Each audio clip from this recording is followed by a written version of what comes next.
Welcome to Tears of the Kingdom, the Zelda game where you play as a one-armed swordsman exploring the huge, wonderful land of Hyrule. But I'm a picky tourist, and I don't want to go to the same place I went on holiday last year. That's why this playthrough will be trying to answer the question, can you beat Tears of the Kingdom without re-entering regions? Let's explain how the rules will work. The basis is simple. The map is split up into 14 regions, and once you leave one, that is locked away for the rest of the game. But because of the amount of freedom this game has, you can just go fight the final boss right at the beginning. So that's why this challenge is only really a challenge if we also try to complete as many main quests and side adventures as possible. Just for clarity, Tears of the Kingdom added a new type of quest called a side adventure. It's sort of in between main quests and side quests. And we'll be counting the score for a 1-to-3 ratio. This means that if we have a choice, either doing one main quest or 2 side adventures, we prioritize the main quest. But if it was 4, then we'd do the side adventures. We won't be doing side quests, because they are mostly pointless and never really require switching regions. But the next question is, what is a region? It's a lot more complicated than Breath of the Wild, as the map is turned from a 2D map into 3 2D maps: Hyrule, Skyrule, and Lorule. This means that the rules will have to be changed. There are 2 ways of doing this. Either make it so that the sky, surface, and depths all count as one region, so Central Hyrule Depths, Central Hyrule Surface, and Sky all count as one big region. Or we can make them separate regions, so if you go from the surface up to the sky, you can never go back down in that region. And I'm going to do this run with the second option. Although it doesn't make it much more difficult, it does make it more interesting and better for a video than counting everything as one area. And also, the Great Sky Island counts as its own separate region, or else the whole run would be impossible. And also one more rule, if you re-enter a region during a cutscene, that doesn't count, as long as you skip the cutscene, which actually follows along with my motto of life. If you didn't see it happen, it probably didn't happen. Before the run even starts, we need to do a lot of work on planning. All 60 side adventures and 24 main quests have to be considered and planned out in advance, so that we don't just randomly run all around Hyrule, then realise we need to do something else first. So, I wrote down the criteria for beating every single quest, but more importantly, what regions you need to go to first to beat them. Then, I opened up a new save file and ran through Hyrule on a recon mission, just testing a bunch of things, doing my own research, like if you need to talk to Impa before you can start collecting dragon tears. The answer is no. After this, I have sorted all the side adventures into 3 categories: easy, slightly more difficult, and impossible. The easy side adventures are ones that don't require you to go to any regions before or after starting it, like all the side adventures to do with the election at Hateno Village. They can be completed just within Hateno Village, or really easy. Then there are these slightly more difficult quests, where you need to go to at least one region before or after starting the quest to be able to finish it, like infiltrating the Yiga clan. This requires you to go to the Great Plateau, Akala, and this random field to collect Yiga armor, and you have to do this before going into the Gerudo Highlands to be able to finish the quest. Then there are the impossible ones. These are just not possible to finish as well as beating the game, no matter what route you take across Hyrule. Most of them being in Central Hyrule, because this is the last region that you need to go to, meaning that any quests starting there and then moving out, like Robbie's Hateno Tech Lab quests, become impossible because we won't be able to return to beat the game. And also, because we can't go to Central Hyrule until the end of the game, we won't be able to obtain the Paraglider until we've done basically everything else, just making this run a lot more difficult. So with that done, it's now time to plan out a route to go through all the regions of Hyrule, beating as many side adventures and main quests. Quite a few of the slightly more difficult quests stem from the Lucky Clover Gazette. The side adventure Potential Princess Sightings unlocks after talking with Tracy in the Lucky Clover Gazette next to Rito Village. Then after it, Pen, this random pelican, will show up at every single stable across Hyrule, except East Akala Stable for some reason, with a new side adventure for each stable. While the main side adventure is impossible because you need to talk with Tracy after completing all the side adventures to finish it, all the smaller ones still count as side adventures and only unlock after talking with Tracy. And the Great Fairies are linked to this flag as well, meaning that 15 side adventures across Hyrule only unlock after talking to Tracy. This is a top priority. We want to get to the Tabantha Frontier region as soon as possible. Unfortunately, the regional phenomena main quests, the things that replace Divine Beasts, are all pretty much impossible because we're counting the sky and depths of each region to be separate. Because once beating a dungeon, a cutscene will play, and at the end of it, it sends you back to the village. So if the dungeon is in a different region from the town where you start the quest, you will fail the run. This is the same for the Master Sword. Once getting it out of the Light Dragon, you'll spawn back on the Great Sky Island. But this doesn't mean that all of it is useless. Before going up into the Water Temple, you have to do 4 other main quests before it, all of which are possible. Just the main dungeon one isn't. And if you paid close attention while playing the game, you will have realized that one of the dungeons is in the same region as the town, the Lightning Temple, aka Riju of Gerudo Town. The Arbiter's grounds are completely above the surface, but not too high up for it to be in Skyrule, making it the only regional phenomena that can be completed. Because Yunobo of Goron City is impossible, this means that the Bring Peace to Hyrule people will never spawn. This is a series of side adventures starting from Eldin. Once you beat it, it unlocks one in Akala, then Central Hyrule, then a bunch of other places, but the Eldin one will only spawn in after beating the Fire Temple, and all the other ones don't spawn until you've beaten the one before it, so they are all impossible. And because we can't do Robbie's quests, that means that any other side adventure that uses the camera rune, most notably Kilton's Monstrous Collection, are impossible. With everything considered, I have come up with a route, a plan to go through and beat as many quests as possible. So finally, we can actually start the run. Also, for some reason, the voice acting was in Spanish, La espada destructora del mal. and I don't know why. The Great Sky Island is completely possible and really easy because we're counting it as its own region. Just also remember to commit mass genocide and kill every single construct that you can find. There is a device dispenser, which is the easiest place across the whole map where you can wings and fans. You'll need a lot across the run because they basically replace the paraglider. After beating the Great Sky Island, a dragon rises up from the clouds and hints at you to jump. So of course, do not jump. When you leave the Great Sky Island, you enter Skyrule of the region you're jumping into. So if you jump immediately, you enter Central Hyrule Sky, the region we need to enter last. Instead, we're heading for Tabantha Frontier, because this is the area with the Lucky Clover Gazette. Any region that has a stable that we enter before getting to Tabantha Frontier will be missing out on one or more side adventures. Only one problem. The Great Sky Island is here. Tabantha Frontier is here. But this game's map is actually 3 2D maps, so we can fly above Hyrule and leave the surface unexplored. This still isn't easy though. Travelling through the sky this early on in the game will be very difficult. Our only option is the wing, which doesn't last forever. Our best bet will probably be the South Hyrule Sky Archipelago.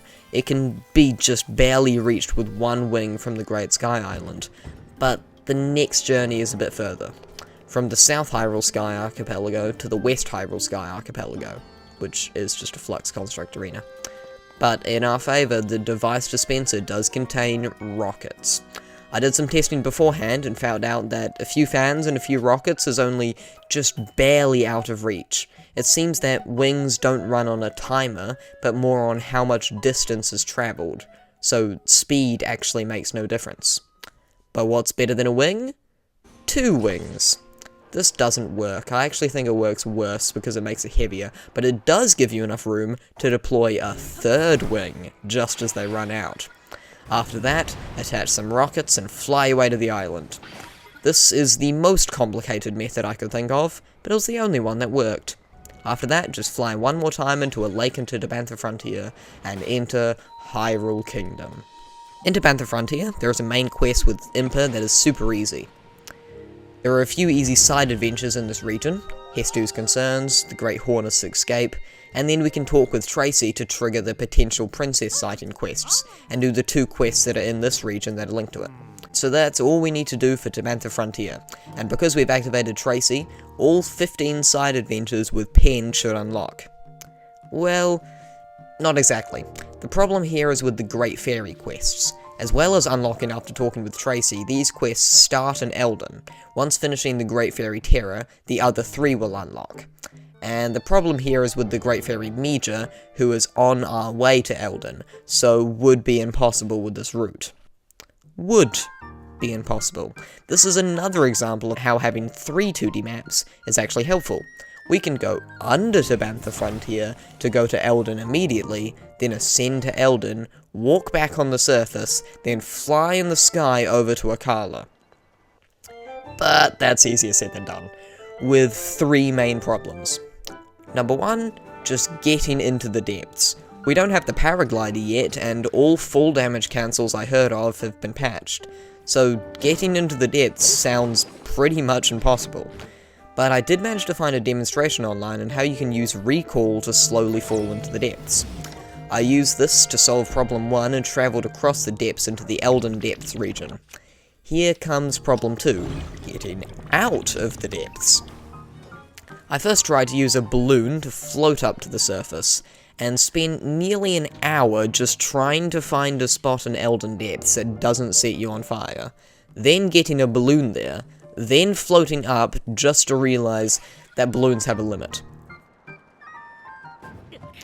So, new plan. I'll ascend using one of those huge ascend platforms. But according to this map I found on the internet, the closest one is in Akkala, so I decided to change how the run works a little bit to go to Akkala earlier than planned.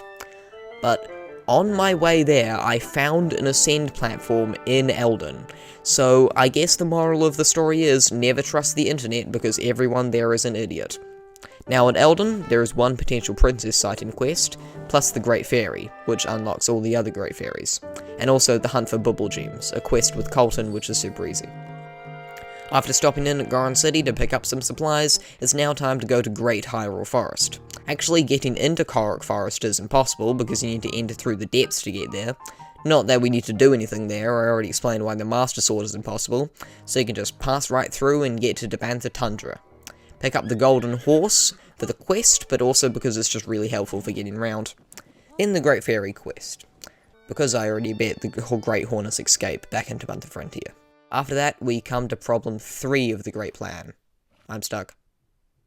We already went to the depths of these regions, so the only option is the sky. I can't get into the sky.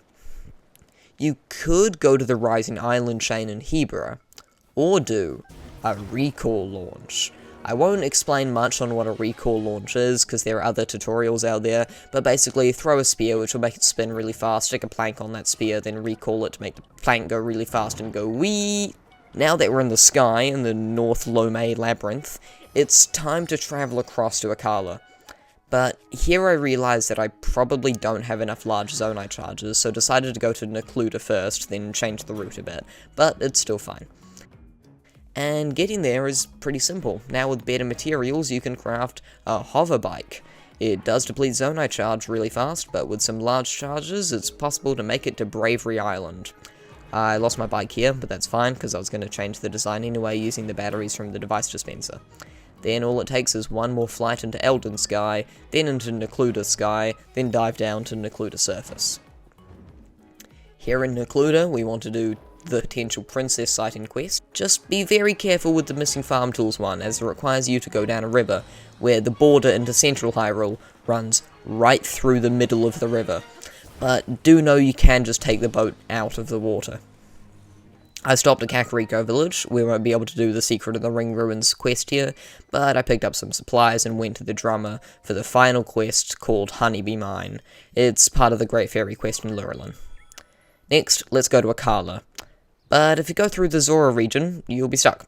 So I decided to go through the depths, which took me a very long time because I ran into this wall, and with no stamina upgrades, I had to find a creative way over. Then ascended through the ascend platform I mentioned earlier. What I didn't realise is this sets you right in the middle of the Yiga clan base. There's not much to do in Akala, just stopping at Tarrytown to complete the Wholesome Little Madison quest, which used up all of my Sundelions. That won't come back to bite me, will it? After consulting the almighty Elder Chicken and doing the quest tied to that, we can leave to the Zora region. There are no side adventures we have to do here, just a few main quests in Zora's domain. As I said before, the main quest with the dungeon will be impossible, but there are 4 other main quests before it, which are all super easy and can be completed. But the final one, Clues to the Sky, makes you go into the sky, and finishes after you leave Zora's surface, which means you have to glide down into the Hateno/Lanayru region. Now in Hateno, there are just a bunch of easy side adventures to do with the election, which took me around 45 minutes. After completing all of them, head into Lurelin and do the Great Fairy quest. Then in Lurelin Village, there are only 2 side adventures, but they're not easy. Firstly, you need to kill every pirate monster around the village, but this does give you a bunch of Black Lizifos horns, a really good fuse horn. Next, you need to give Bolson 20 Highland I forgot to farm rice at Hateno Village. Dang it, and unfortunately, there's not really any quick way of getting rice around here. I just have to cut down grass and hope that... Oh. Turns out Rabella Wetlands is the best place across the whole map to farm rice. That was lucky. So, after fixing Lurelin Village, we've got a choice of paths here. Going into the Farron region, we could either go in through the sky to beat the Spirit Temple, because this quest starts in the sky, then moves on to the surface, then into the depths. And you can't do anything else down on the surface. Or you could walk in through the surface and beat the 3 side adventures at the stables. And because the quest count is a 1-to-3 ratio to main quest to side adventures, we can choose either one here. And I chose to do the Spirit Temple because it would make the final boss easier. So I used the falling rocks near the Flux Construct Arena to fly up into Farron Sky, and after doing a perfect landing on Thunderhead Island, I used my 10 hearts that I had been collecting throughout the run to open the door, and found out that the game hates me. Turns out, you need to talk with Pura before this quest can activate, so it's impossible. Guess we're doing the 3 side adventures on the surface then. Done on the mission. Now back to the video. Highland Stable has 2 quests, both are really easy, and now we can leave to go to the Gerudo Desert region. Here there is 1 potential princess sighting quest at the stable, then the big long quest Reju of Gerudo Town. I had a bunch of really powerful weapons from helping Lurelin Village, so the Gibdos were easy. The dungeon isn't designed for people without paragliders, but it was still possible, same with the boss. And afterwards, you get teleported, but it's still fine because Gerudo Village is in the Gerudo Desert region. We are very close to finishing the game now, just 2 more regions. Lower Hyrule Field. There is a potential princess sighting quest, and our last Great Fairy. Now, here's something interesting. This potential princess quest starts at Riverside Stable, then you need to go into a forest in Farron to heal some people, then go back to finish the quest. Seems impossible, but I planned this out before and healed the people in the forest before leaving Farron. But I came to Riverside Stable, and there's no one here, and I tested it in a different save file. The people just spawn back here sick, unless you've talked with the guy who starts the quest. So it's not possible, unfortunately. With Lower Hyrule Field complete, it's now time to move into the very last region of the game, Central Hyrule. There are a ton of main quests here, like Regional Phenomena, Find the 5th Sage, the ones with Hateno Tech Lab, that are all impossible because you need to leave the region after starting it. Pero, ¿se puede saber dónde has estado? I do recommend doing a small bit of Crisis at Hyrule Castle, so that you can finally, 20 hours in, get the paraglider. With this, there's just 2 easy side adventures at Lookout Landing, and then we can go fight Ganondorf. After making my way through Gloom's Approach and all the hidden tunnels underneath Hyrule Castle, I realised that I don't have any Sunny food. I used up all my Sundelions on that one quest in Akala. So, I went through Gloom's Approach again, but this time without taking damage, so that I had all my hearts. Now all that's standing in your way of Ganondorf is the Demon King's army. And also Kolgura. And also the Marbled Goma. And also Muktarok, and also the Seas Construct.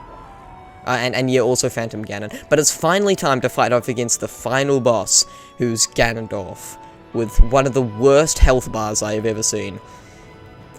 Now that it's over, make sure you skip the cutscene so that it looks like Link just got teleported into the sky and can fight off against the final boss, the Demon Dragon. He's super easy. So that's The Legend of Zelda Tears of the Kingdom beaten without re-entering regions, along with 31 side adventures and 7 main quests. At the start, you'll remember me putting the quest into 3 categories. Obviously, all the easy ones will be completed and none of the impossible ones, so that leaves 4 of the slightly more difficult quests that I didn't complete. Number 1, the Long Dragon. This is done in the Thiflow Ruins, but only after you beat Riju of Gerudo Town. This would require too much of a route change, and it wouldn't be worth it. 2. For the same reason as infiltrating the Yiga clan, this makes you go to 3 other areas before to go into the Gerudo Highlands, and unfortunately, one of those regions is Lower Hyrule Field, meaning that you'd have to enter Central Hyrule some other way rather than through there. Number 3, Princess Zelda Kidnapped. This is completely possible. I could have done it with a slight route change, but this would make the Great Fairy quest impossible because you need to go to Necluda first to get the drummer, and I decided to do the Great Fairy quest instead. And I tested Princess Zelda only spawns in until you started the quest. And lastly is a main quest that would have required a huge route change, the Dragon's Tears. These are all the memories, and after getting every single memory, one last one unlocks an Akala, meaning that you need to go to nearly every other region before Akala. But it is still technically possible because Necluda doesn't have any memories, so you could enter Central Hyrule that way. And there still might be a better way than what I found. There might be a route across Hyrule that manages to get some of these 4 quests. And if you counted each depth, surface, and sky as one region, the route would change substantially. But for now, this is the best I got. Also, I kinda thought it would be a bit weird to just randomly start showing my face in these videos without explaining, so here I am. This is a face reveal. I am not a human. I am a bean. And those videos where I showed human hands were actually just my pet arm that I can control. Oh yeah, thanks. That bit's really itchy. So, I hope you're all fine with this change. This has been a really long video, and I thank you all for watching till the end, but I just have one more word to say. Bye.